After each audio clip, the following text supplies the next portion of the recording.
সবাইকে ইংরেজি নববর্ষের শুভেচ্ছা। বাংলাদেশের সবাই যখন আনন্দে মাতোয়ারা, তখন সাবেক রেলওয়ের অতিরিক্ত সচিব মাহবুব কবির মিলনের একটি ভিডিও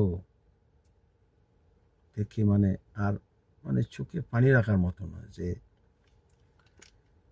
তিনি হেভি মেটাল এবং রেডিও অ্যাক্টিভ পদার্থের বিরুদ্ধে, যে খাদ্যের মধ্যে যে বিষক্রিয়া হচ্ছে, জর্দার মধ্যে যে বিষক্রিয়া হচ্ছে, তিনি ভয়েস রেজ করতেছেন, আওয়াজ তুলতেছেন। কিন্তু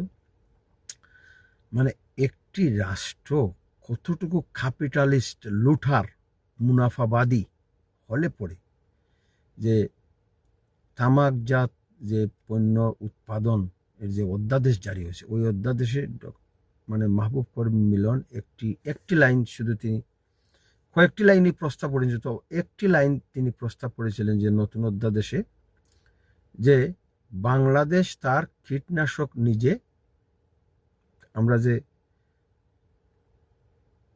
ফলমূলে যে কীটনাশক, কৃষির ক্ষেত্রে যে কীটনাশক ইউজ করি, আমরা আমাদের কীটনাশক নিজস্ব ফ্যাক্টরিতে উৎপন্ন করব, বিদেশ থেকে এইভাবে নিম্নমানের কীটনাশক এনে আমরা খাদ্যে স্প্রে করব না, বা সার হিসাবে ধানের জমিতে দিব না। ওই নিম্নমানের কীটনাশকের মধ্যে আছে রেডিও অ্যাক্টিভ পার্টিকেল, বাংলা যেটাকে বলে তেজস্ক্রিয় পদার্থ, ওইটা ক্যান্সার হয়। আর নিম্নমানের কীটনাশক আছে হেভি মেটাল, ক্যাডমিয়াম জাতীয় অনেক কিছু, যা কিডনি, লিভার, সারা শরীরে জিন মিউটেশন হবে, ক্যান্সার হবে। তো অপরচুনিস্ট ডক্টর ইউনুস গভর্নমেন্টকে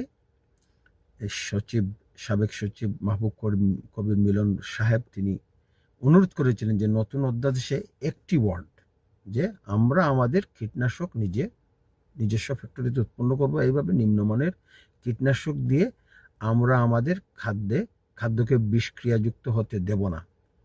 খাদ্যের মধ্যে যেসব কীটনাশকে ক্যাডমিয়াম আছে, তেজস্ক্রিয় রেডিও অ্যাক্টিভ পদার্থ আছে, ওইসব কীটনাশক, নিম্নমানের কীটনাশক আমরা আনবো না।